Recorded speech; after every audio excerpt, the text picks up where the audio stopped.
তিস্তায় ১৬ আনা লুটতে চায় ভারত। পদ্মা ব্যারেজে ১ আনা ছাড় দিতে নারাজ দিল্লি। নিজের বেলায় ১৬ আনা আর পরের বেলায় শূন্য। ভারতের পানি কূটনীতি ও নগ্ন দাদাগিরির সবচেয়ে কুৎসিত ও পৈশাচিক রূপটি আজ ঠিক এভাবেই বিশ্ববাসীর সামনে উন্মোচিত হলো। গত ৪ দশক ধরে তিস্তার পানি একচেটিয়া ভাবে লুট করে বাংলাদেশকে মরুভূমি বানাচ্ছে দিল্লি।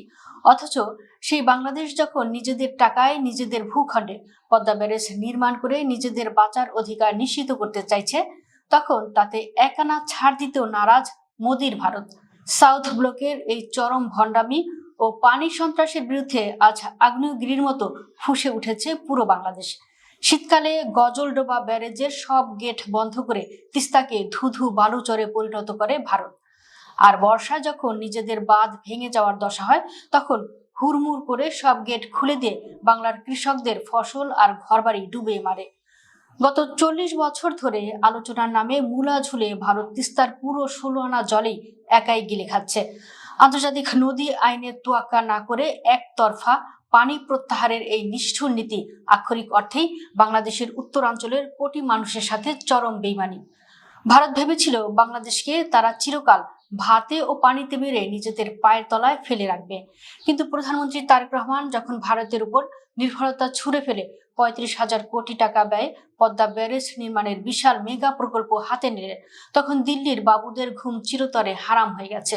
ভারত জানে এই ব্যারেজ নির্মিত হলে বাংলাদেশের ২৪টি জেলা সেচের পানি পাবে, সুন্দরবন নোনা জলের হাত থেকে বাঁচবে এবং গড়াই মধুমতির মতো মরে যাওয়া নদীগুলো প্রাণ ফিরে পাবে।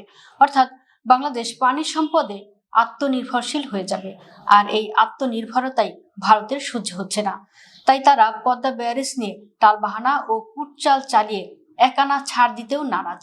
দিল্লির এই ১ আনা ছাড় না দেওয়ার অহংকারকেই এবার জুতোর তলায় পিষে দিয়েছে ঢাকা। ভারত যখন টালবাহানা করছে, তখন তারেক রহমান মাস্টার স্ট্রোক খেলে সরাসরি চীনের সহায়তায় $১ বিলিয়ন তিস্তা নদী পুনরুদ্ধার ও মহা পরিকল্পনা হাতে নিয়েছেন। ভারতের সবচেয়ে সংবেদনশীল চিকেন নেক বা শিলিগুড়ি করিডোরের ঠিক পাশেই চীনের এই মেগা প্রকল্পের প্রবেশ ভারতের জাতীয় নিরাপত্তার কফিনে শেষ ব্রেক ঠুকে দিয়েছে। আজ বিশ্ববাসী পরিষ্কার দেখছে যে ভারত বন্ধুত্বের ফাঁকা বুলি আওড়ায়, তারা আসলে বাংলাদেশের সবচেয়ে বড় শোষক। তিস্তায় ১৬ আনা লুটে নেওয়ার পর পদ্মা ব্যারেজ আটকানোর এই নগ্ন আস্ফালন প্রমাণ করে দিল্লি কখনোই একটি শক্তিশালী ও আত্মনির্ভরশীল বাংলাদেশ দেখতে চায় না। কিন্তু ঢাকা আজ বুঝিয়ে দিল ভারতের দয়া বা অনুমতির যুগ শেষ। বাংলার বুকের উপর দিয়ে বয়ে চলা নদীর জলে অধিকার প্রতিষ্ঠা করতে এখন আর দিল্লির দিকে তাকিয়ে থাকবে না বাংলাদেশ। ভারতের এই পানি সন্ত্রাস আজ আক্ষরিক অর্থে তিস্তা আর পদ্মার জলেই চিরতরে সলিল সমাধি লাভ করতে যাচ্ছে।